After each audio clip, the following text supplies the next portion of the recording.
My phone buzzed just as I lifted the cake knife. Flour dusted my hands.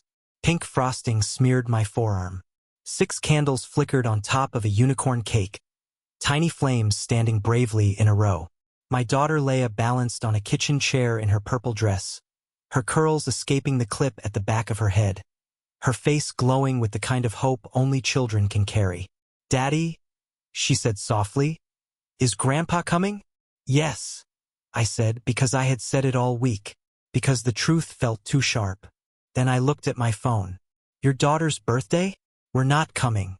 We have brunch plans with important friends." Important was in all caps. Leia was turning 6. It was her first birthday without her mom. My hands shook so hard the knife tapped against the plate. In the living room, I could hear Leia practicing her "thank you for coming" speech to her stuffed bunny. She'd been rehearsing it for days, determined to get it right.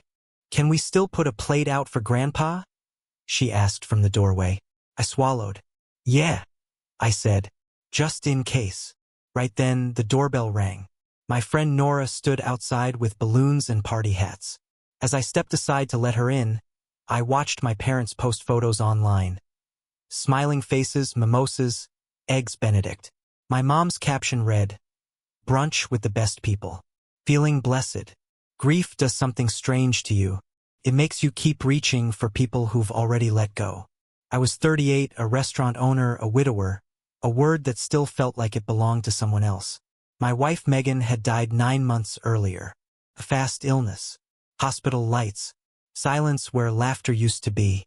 Leia woke up at night calling for her mom, and I learned how to hold her while pretending my own heart wasn't breaking. After Megan died, the world split into 2 kinds of people, those who showed up and those who talked about showing up. My parents were the second kind.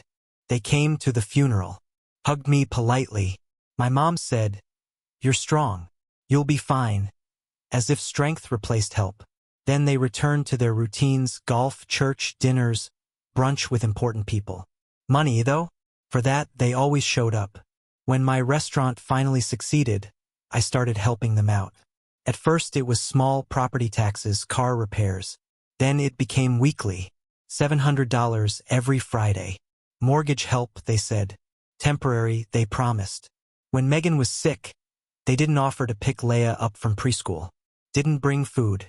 Didn't sit with her so I could sleep. But my dad did text once, "Don't forget the transfer.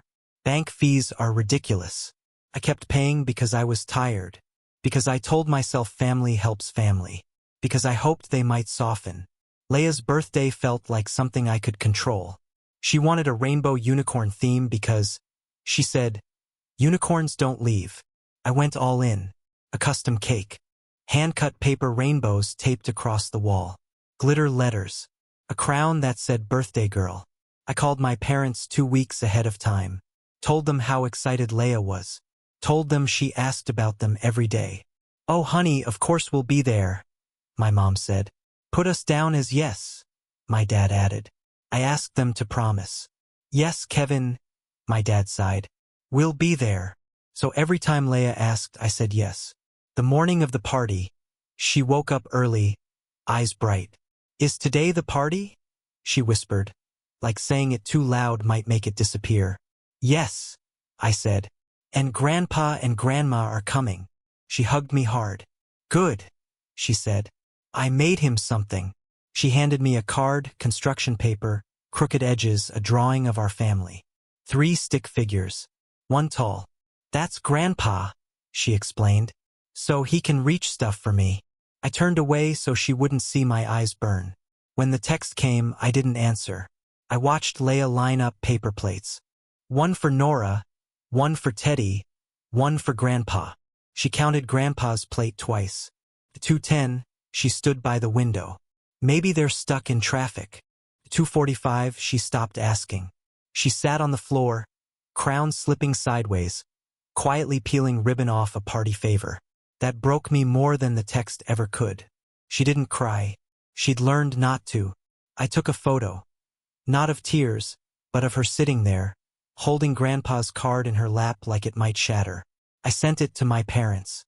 "Last time you break her heart." They didn't reply. The Friday payment still went through out of habit. That night, after Leia was asleep, I stared at the banking app. $700 to people who couldn't show up for their granddaughter. I heard Megan's voice in my head. Don't let them use you. I turned off the automatic transfer. Then I went further. Removed my credit line from their mortgage. Transferred my money out of a shared account. What remained finally looked honest. The reaction was immediate.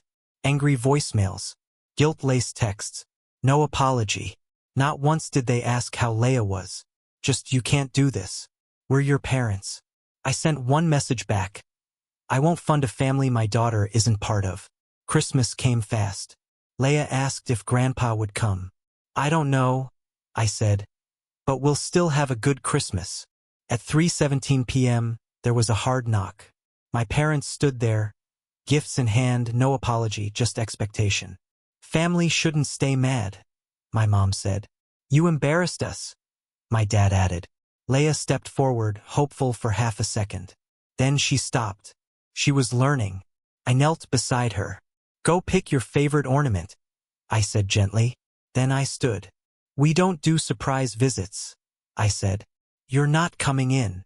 My dad scoffed. Don't do this on Christmas. Then you shouldn't have skipped her birthday, I replied. They left angry. Leia asked, did I do something wrong? No, I said, holding her tight. You did everything right. I framed the card she made for Grandpa and hung it in the hallway. You framed my card? She asked, amazed. Yes, I said, because it matters. Later, she asked, are we still a family if Grandpa doesn't come? Yes, I told her, because we love each other. The chairs my parents would have filled stayed empty, not out of spite, out of truth. And my daughter no longer has to ask, is Grandpa coming?